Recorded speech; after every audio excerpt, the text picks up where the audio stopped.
Now, welcome back. At least 1.8 million Kenyans in arid and semi-arid regions face food insecurity.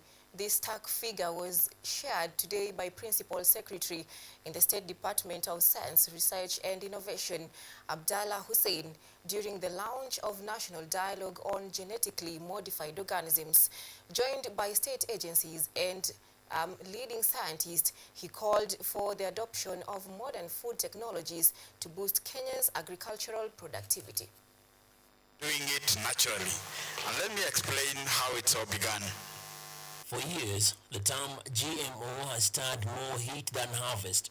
Since Kenya's 2012 ban on genetically modifying organisms cultivation aimed at shielding smallholder farmers and its lifting in 2022, the conversation has been muddied by fear, politics, and plenty of misinformation. There has been a lot of debates, and we want to move out of debate now, especially about new breeding innovations like biotechnology, so that our public and our society can appreciate the value of getting products that are being delivered or developed by our own scientists. Everything that we're using is perceived to be carcinogenic.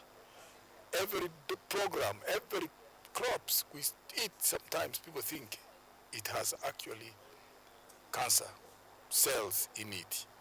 It is not true. In a joint motion, the National Biosafety Authority and the Kenya Agricultural and Livestock Research Organization, KALO, alongside other bodies, spearheaded a public forum, a national dialogue to sow clarity where confusion has taken root. While this national dialogue aims to do two things. One is to help the public understand biotechnology is not a foreign entity. This is a technology that has been there now over the last 30 years. Other countries have been benefiting from the technology. Farmers have been growing the crops, and we keep playing catch up. To encourage more frequently asked questions so that they can be responded to, because the population have got the right. They need to know. So information is very, very critical. And so let's continue providing that useful information at all levels. The National Biosafety Authority CEO Nehemiah Ngetich assuring that they were busy in the business of assuring the safety of Kenyans in the wake of these advancements. We have other products in the pipeline just to assure Kenyans that the NBA is there to ensure safety of all GMO matters. We will not be able to bring everybody in this room. That's why you're here by the end of the day after this conversation and dialogue. If you trust and believe whatever has been said here is positive, is good, please spread outside there. Be the agents of change. There remains significantly low public trust in GMOs in Kenya, with a limited awareness, misinformation, and fear of corporate control only fueling the lack of clarity that this dialogue hopes to remedy. Nothing can be released out into the public until it has been tested, debated, made sure that even those using it from other countries are using it without damage. We can't pick a compound that has been banned, say in Brazil, or in Germany, or in South Africa, or in Japan, and use it without prior due diligence that it is indeed working in those countries. GMOs have been noted not as silver bullet, but they are a powerful tool. The benefits include increased yields, pest resistance, and food security. However, replanting GMO seeds is discouraged as second-generation seeds may carry recessive traits impacting output.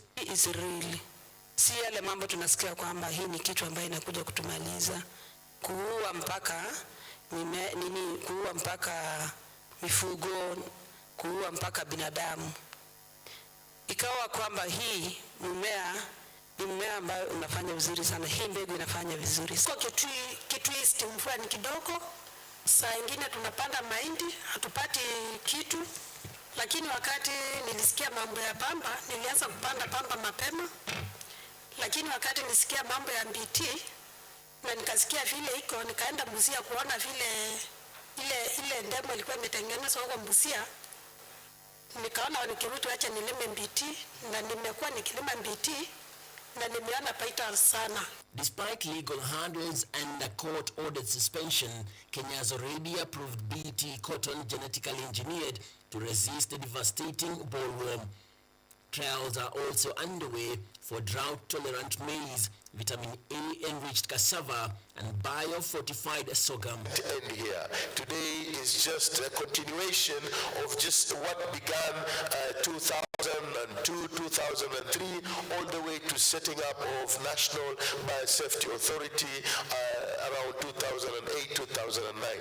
The conversation continues. The sciences evolve, and there are so many other things that are going to come. Why should we always be consumers of technology and not producers of technology? Today's national dialogue played as a step towards clarity, with Kenyan scientists saying the time to leap is now.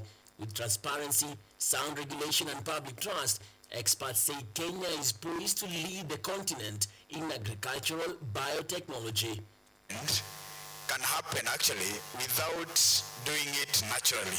And let me explain how it's all began. KUTV.